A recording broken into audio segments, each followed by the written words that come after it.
혼자서 끙끙 앓던 일도 여러 사람의 지혜를 모으면 좋은 해답을 얻는 경우가 있습니다.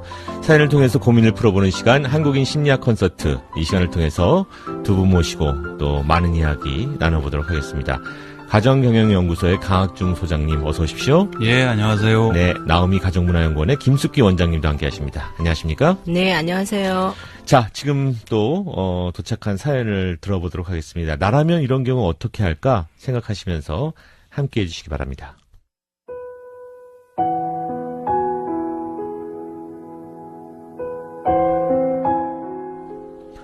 저는 요즘 아침에 출근하고 나면은 자꾸만 제 전화기를 만지작 합니다. 혹시라도 아들의 담임선생님으로부터 아들이 또 결석했다는 전화가 오지 않을까 가슴이 뛰고 불안합니다. 아들은 중학생이 되고 난 이후에 자꾸만 무단결석을 합니다. 도대체 왜 그러냐고, 엄마도 힘든데 너까지 이러면 엄마가 어떻게 사냐고 아무리 하소연을 해도 타일러도 묵묵부답, 방문을 꽝 닫고 들어가 버립니다. 남편이 갑작스럽게 암 선고를 받고 저 세상으로 간 지 2년이 됐습니다. 40대 후반의 남편이 건강했던 사람이 갑자기 췌장암 선고를 받고 몇 개월 살지 못하고 저 세상으로 가자 아들과 저는 이 상황을 받아들이기가 참 힘들었습니다. 하지만 계속 슬퍼하고 있을 수도 없었습니다. 아들과 둘이 살아야 했으니까요. 남편이 세상을 뜨던 해 아들은 초등학교 6학년이었고 이제 중학생인데 작년부터였습니다. 자꾸만 아들이 무단결석을 하고 제가 뭐라고 조금만 잔소리를 하면 화를 내고 자기 방으로 들어가 버리는 겁니다. 주변에서는 사춘기라 그런 거라고 했지만 최소한 학교는 가야 하잖아요. 학교 담임선생님께서 우리 애가 요즘엔 친구들한테 화를 버럭 내는 일도 많다면서 아이를 데리고 상담실에 가서 꾸준히 상담을 받으면서 아이의 마음을 알아가는 것이 좋을 것 같다고 하셔서 주말을 이용해 아들과 상담도 다녀봤습니다. 상담실 선생님 얘기는 아이가 아빠를 잃고 난 후에 충분히 슬퍼할 시간을 갖지 못했기 때문이라고 하셨습니다. 남편의 장례식을 치른 이후를 생각해보니 저는 이제 아들과 둘이 어떻게 해서든 살아야 한다는 그 생각에 빨리 슬픔을 잊으려고 했던 것 같습니다. 그리고 아들에게 이제 아빠가 없으니 의젓하게 학교 생활 잘해야 한다고 여러 번 얘기했던 기억도 납니다. 저의 이런 말들이 아들에게 부담을 줬던 걸까요? 아들이 저에게는 통 말을 안 하고 밤늦게까지 PC방에 가서 게임을 하고 아침에 못 일어나는 날이면 결석을 해버리니 정말 어떻게 해야 할지를 모르겠습니다. 지방에 작은 집 한 칸이 있을 뿐 모아놓은 돈도 없고 이제 아들과 저 둘이서 어떻게 해서든 이 험한 세상 잘 살아가야 하는데 애까지 저러니까 저도 요즘은 계속 우울하고 지치고 직장에서도 상사한테 실수한다고 지적받는 일도 잦아졌고 하루하루가 힘들기만 합니다.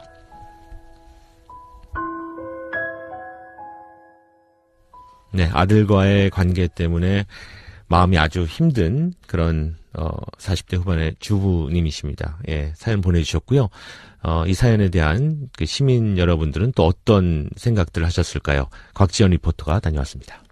평소에 잘 알고 지냈던 지인들과 연락을 많이 하면서 얘기를 하면서 마음의 힘을 얻었으면 좋겠습니다. 아들을 지켜보고 시간을 두고 기다리면 돌아오지 않을까요? 서로가 다 힘든 상황이니까. 아빠가 살아 계셨어도 이때는 사춘기라서 방황을 할 때란 말이에요. 아빠가 돌아가신 그런 상황이기 때문에 더 애가 방황을 하는데 제 생각 같으면은 그걸 인정을 해주는 게 좋을 것 같아요. 이 시간이 길어지면 참 서로 힘드니까 방황해라, 결석해라, 학교 별로 안 중요해요. 이런 문제는 지나가면 시간이 해결해준다. 너무 슬퍼할 필요가, 너무 걱정할 필요가 없다.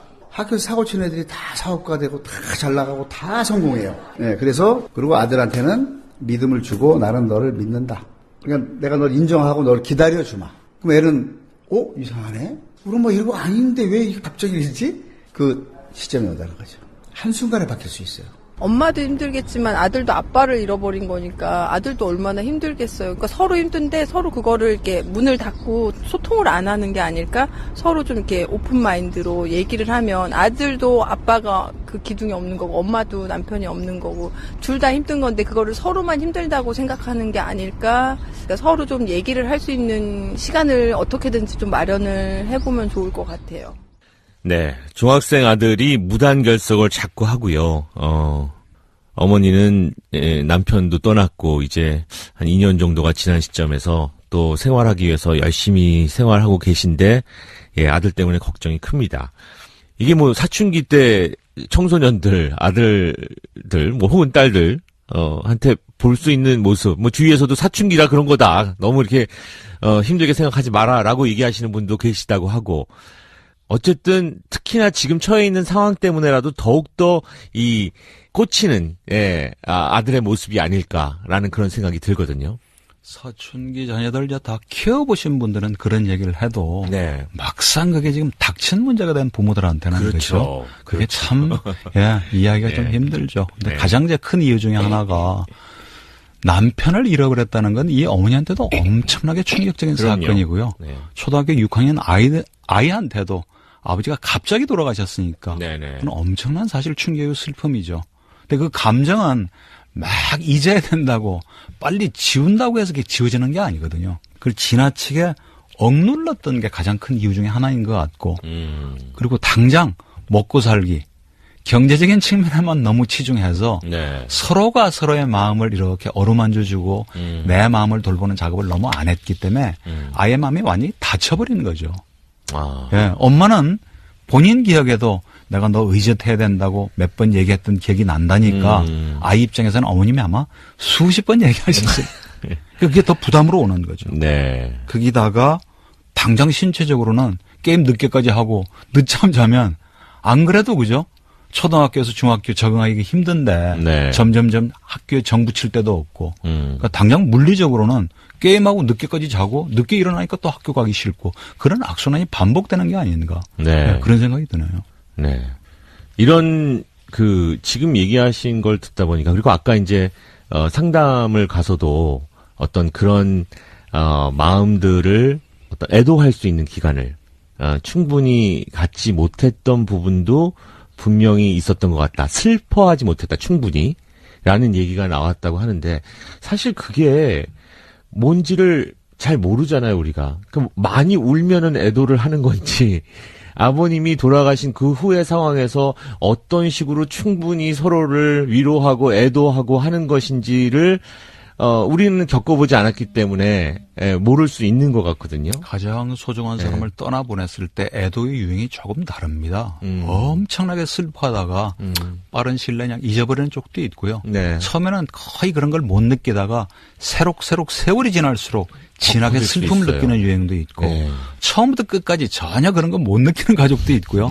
처음부터 너무 오랫동안 그 슬픔이 지배하는 그런 사람도 있기 때문에 그건 뭐 우리가 뭐 단정지어서 얘기를 할 수는 없는데 장례식을 치른다든지 의식, 의례, 적당한 시간, 세월 이런 것들이 다 그죠? 그런 감정에서 헤어나오는데 도움이 되는 것들이죠. 네. 저는 당연히 슬프잖아요. 그러니까 슬퍼해야 할 때 슬퍼하지 못하는 사람들. 이게 이제 감정이 지금 이제 묶여 있는 사람인 거죠. 그러니까 우리가 이제 감정의 동물인데, 네. 그러니까 충분히 통곡하고 슬퍼해야 할 기간을 갖는 게 굉장히 저는 중요한데, 네. 그 시간을 이제 못 가진 부분인데, 저는 최근에 네. 제가 이렇게 보면 좋은 것만 생각하자, 뭐 이렇게 이야기를 해요. 그래 이제 슬프지만 뭐 좋게 생각하자. 뭐 하늘나라에서 우리 지켜볼 거야. 좋은 천당에 가셨을 거야. 이제 이렇게 이야기를 하면서 그래 괜찮아 이러면서 이제 이거를 또 막아버린다는 누르잖아요. 거예요. 눌러요. 예, 예. 근데 이제 사실은 울먹울먹하고 속에서는 이게 누가 톡 건드리기만 하면 이게 터져 나올 듯이 하는데 가족이 입을 다물고 있는 거야. 그러면서 야, 우리 슬픈 얘기 안 하기로 했지. 눈물 보이지 마. 우리 씩씩하게 살아야 돼. 이런 거로 너무 많이 이렇게 되어지면 이 부분에 대한 것이 처리할 수 있는 그 부분을 6학년 아이가, 그러니까 초등학교 아이가 감당하기에는 네. 현실, 엄마는 엄마 입장에서는 이제 현실에 살아야 되니까 네. 살아있는 우리가 똘똘 뭉쳐서 너랑 나랑 씩씩하게 살아야 돼. 이렇게 이제 이야기는 했지만 이 아이의 심리적인 감정까지 해결이 이제 안 된 상태에서 끌고 온 거기 때문에 네. 지금이 이제 사실은 이제 굉장히 중요한 시간이에요. 지금 느끼셨다면 지금이라도 그 기간이 참 중요하구나. 그래서 우리가 이제 애도 과정이라는 게 있어요. 네. 처음에는 사실은 이제 현실을 부정하고 싶어요. 아버지는 어딘가 계실 거야. 뭐 이렇게 할 수 있잖아요. 너무 큰 사건이 벌어졌을 때는 일단은 부정하고 그렇죠. 싶은 부정하고 거죠. 싶고 그 다음에는 이제 인정이 안 되니까 분노가 일어나요. 왜 우리 집에 이런 일이 생겼나? 왜 우리 아버지 나 놔두고 그냥 다른 가버렸을까? 집은 다 괜찮은데 왜 우리 집만 일어나? 그리고 왜 하필 우리 아버지였나? 뭐 이래서 화도 나고 분노 감정. 그러니까 이제 이게 승복이 안 되잖아요. 그러니까 이게 분노하고 화내고 이것도 우리가 애도의 단계라고 보면 돼요. 네네. 제가 왜 저러지가 아니고 아하. 그런 다음에 이제 우울한 기간이 있어요. 우울 기간. 너무너무 슬픈 거예요. 그러니까 없어졌어요. 상실감. 그런 다음에 이제 그제서야 이제 조금 이게 차례대로 이게 순차적으로든 어쨌든 이런 과정을 충분히 거치면 현실을 인정을 하고 그때부터 이제 서서히 수용하게 돼요. 네. 근데 그 기간에는 차이가 있어요. 사람마다. 그런데 또 괜찮은 사람이 있고요라고 하는데 마음으로는 안 괜찮습니다. 괜찮게 보이는 것 뿐이지. 네네. 그렇기 때문에 이 슬픔에 대한 건 만약에 괜찮다면 괜찮은 사람이 이상한 사람이에요. 그렇죠. 예. 예. 그러니까 당연히 이건 정상 범주에 있는 감정이기 때문에 충분히 이 과정을 거치셔야 됩니다라는 이야기를 이 상담 선생님도 하신 거예요. 네네. 예. 어찌 보면은 이제 지금 여기에 얘기 나왔던 것처럼 이제 너랑 나랑 정말 세상에 둘밖에 안 남았어. 예. 힘내서 기운 내서 좋은 생각만 하고 우울한 얘기 이제 그만하고 잘해보자. 라는 얘기가 이제 부담이나 혹은 자기 마음을 읽어주지 못하는 걸로 가 닿았을 수 있다. 그러니까 이제 우리는 자꾸 예. 감정을 부정적인 감정, 긍정적인 감정을 자꾸 분류하는 버릇이 있어요. 뭐 화내고 분노, 슬픔 안 좋은 거고 기쁘고 즐거운 건 좋은 거고 그렇지 않습니다. 감정에는 좋고 나쁜 게 없어요. 그 자체를 그대로 인정하고 받아들이고 수용을 해야 되는데 그걸 막아버리면 그게 어디로 가요? 어딘가로 이렇게 그죠? 쌓여 있다가 어느 한쪽으로 이렇게 삐질삐질 나오고 어떤 때는 폭발할 수도 있기 때문에. 네. 그러니까 남편 얘기, 아버지 얘기를 자연스럽게 할 수도 있는 거고요. 그죠? 네. 막 일부러 하라는 건 아니지만. 그리고 너무 있는데 갑자기 몇 개월 만에 돌아가셨으니까. 그죠? 있는데 이제 도움이 만약 된다면 어느 적절한 시가 지난 다음에 아버지나 남편을 너무 기억하는 거 기본적인 소지품 같은 걸 뭐 정리하는 것도 도움이 되고 그래서 일단은 좀 감정에 주목하실 것. 네. 당장 모아놓은 돈도 없고 지방에 집 한 칸이 있는 거 그것 때문에 지나치게 경제적인 측면 돈에만 자꾸 이제 얘기를 하시면 비금전적인 대가를 자꾸 이제 지불해야 돼요. 네. 그럼 이제 나중에는 모아놓은 돈도 다 써버리게 되는 거니까. 그래서 일단 아들의 마음을 조금 좀 여는 게 중요한데 아까 시민 한 분이 그래 결석해라 방황해라 그 정도까지는 힘들 거예요. 네네. 정말 며칠 결석하는 게 그렇게 대수가 아니다. 정말 가능만 하다면 하루 날 잡아서 휴가를 내셔가지고 아이가 학교 가기 싫어하면 하루 온종일 아이하고 있으면서 네가 진짜 마음이 좀 많이 아픈 모양이구나 힘든 모양이구나. 뭐가 그렇게 힘든지 엄마한테 좀 얘기해 줬으면 좋겠다. 그리고 네가 지금 얘기하기가 싫으면 부담스러우면 엄마가 언제까지 기다릴게. 언제든지 엄마한테 좀 먼저 얘기를 해 줬으면 좋겠다 해서 아들의 마음의 문을 여는 게 중요할 것 같아요. 네. 그게 엄마 혼자의 힘으로 상식적인 선에서 해결이 안 되면 지속적으로 그 상담 선생님하고 같이 상담을 하거나 네. 어머님 혼자서 상담을 하시더라도 그죠? 네네. 그렇게 해서 일단 실마리를 좀 푸셨으면 좋겠네요. 네. 저는 모든 사람들의 이제 문제라고 생각되어지는 부분이 너무 빨리 정리하려고 한다라는 거예요. 네. 그러니까 사실은 정리를 충분한 기간이 필요한데도 불구하고 빨리 정리를 해버리는 거. 그러니까 아버지에 대한 추억도 있고 여러 가지가 있잖아요. 이것도 너무 애둘러서 너무 빨리 정리를 하면 안 돼요. 저는 지금이라도 아버지하고 아빠하고의 어떤 과거의 추억 사진이라든지 네네. 아빠를 기억할 수 있는 거를 둘이 같이 이야기를 하면서 부둥켜 안고 좀 한번 울어야 된다고 보거든요. 그러니까 그냥 우는 게 아니고 엄마도 속을 드러내 보이는 거예요. 네네. 펑펑 진짜 같이 울면서 아들을 보듬어 안으면서 그래 아빠가 정말 이렇게 허망하게 가셔서 가셨지 뭐 이렇게 하면서 아빠를 추억하고 같이 아들 얘기 들어보면서 그러면서 들어줘요. 그러면서 눈물을 좀 많이 흘리게 하고 그럼 감정적으로 우선 만나는 거고요. 물꼬가 터지는 거예요. 이제 그때부터. 네. 그래서 저도 제가 이렇게 보면 지금 초등학교 이제 6학년이고 이제 지금 중학생인데 이 아이가 이렇게라도 하지 않으면 과연 어떻게 숨이 막히지 않았을까 싶어요.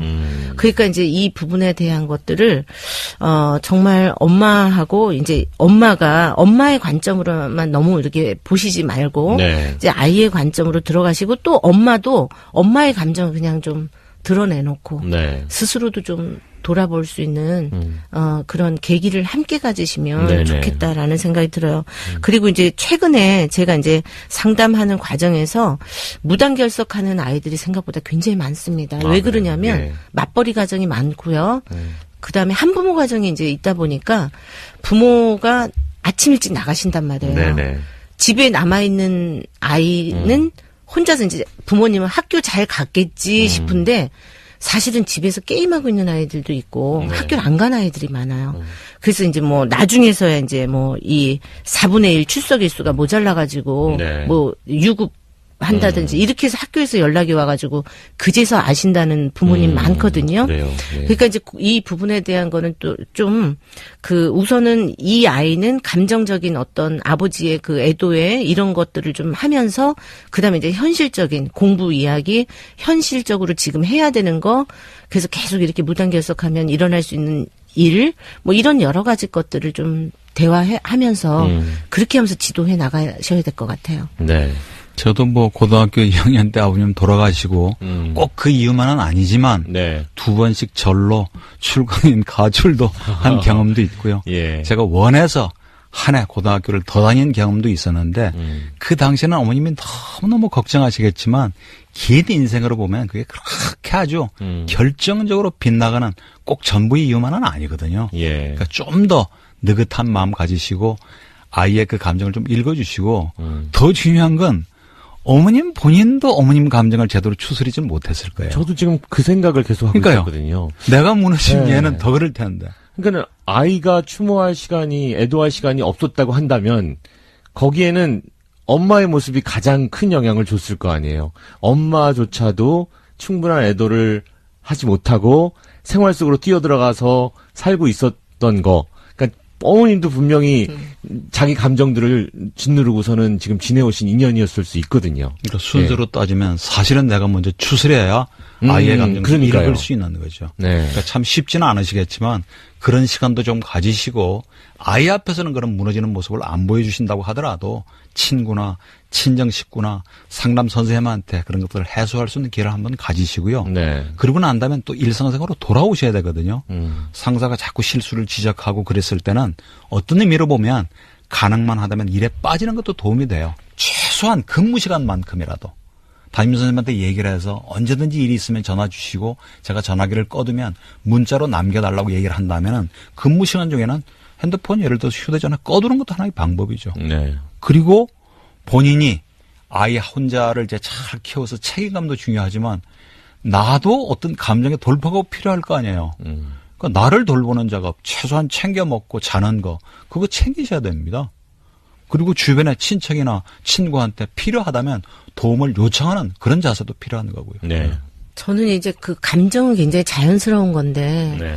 그거를 인위적으로 자꾸 이렇게 뭐 이렇게 이제 정리해야 되고 추스려야 되고 거기에 대한 강박증적인 어떤 생각, 관념 이것부터 좀 없어졌으면 좋겠어요. 그러니까 그냥 좀 어떨 땐 또 슬플 때가 있잖아요. 뭐 텔레비전 보다가 뭐 아빠에 대한 이야기가 나온다든지 그럼 애써 채널을 돌리는 게 아니고 그 기회를 네.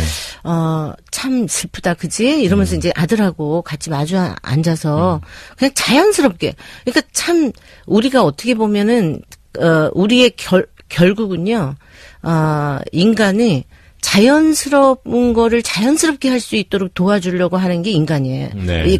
그게 이제 목적이에요, 사실은요. 네네. 그러니까 좀 될 수 있으면 그냥 자연스러운 상황에서 슬프면 슬픈 대로 또 그 뭐 여러 가지 부분에 대한 것들을 같이 나누고 그래서 조금 아들에게 이 쉼표 내지는 좀 여분을 좀 줬으면 하는 생각이 좀 듭니다. 알겠습니다. 오늘도 한국인 심리학 콘서트 두 분 모시고 함께 이야기 나눠봤습니다. 그 가정에도 좀 많은 위로와 또 평화가 오기를 기원하겠고요. 가정경영연구소 강학중 소장님 그리고 나오미 가정문화연구원의 김숙기 원장님 오늘도 두 분 대단히 감사합니다. 예, 고맙습니다. 감사합니다.